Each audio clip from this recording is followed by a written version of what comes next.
मजाक उड़ाने लगा। वह गुस्से में पानी वापस रख देती है। फिर उसे कपड़े का टैग मिला जिसे उसने स्ट्रॉ बनाया और कुछ घूंट पानी पिया। थोड़ी राहत मिली और वह सो गई। लेकिन दरवाजे पर बैठे कुत्ते ने कुछ अजीब देख लिया और डरकर भाग गया। जब बेला जागी तो उसने एक भद्दे चेहरे वाला विशालकाय आदमी अपनी ओर आते देखा। उसके हाथ में एक डिब्बा था जिसमें थोड़े गहने और बहुत सारी हड्डियां थीं। बेला ने आंखें बंद कर ली और सोचा यह भी भ्रम हो। सच में वह अचानक गायब हो गया। 30 घंटे बीत चुके थे, हाथ सुन्न हो गए थे।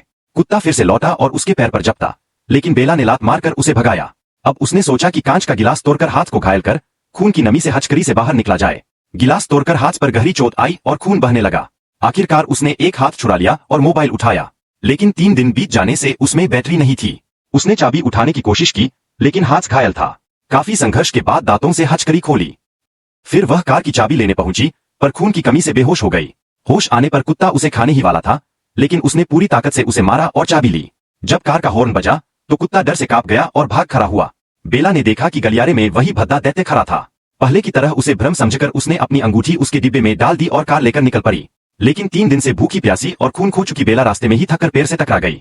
जब वह दोबारा जागी तो खुद को अस्पताल में पाया। सिर्फ उसका दायां हाथ ठीक होने में समय लेगा, बाकी शरीर सुरक्षित था। वह समझी कि बुरा सपना खत्म हो गया है, लेकिन उस कुरूप दैत्य की छवि उसके सपनों में आती रही। आखिरकार एक दिन समाचार देखकर सच्चाई सामने आई। समाचार में दिखाया गया कि एक आदमी पर अदालत में मुकदमा चल रहा है, वही कुरूप दैत्य।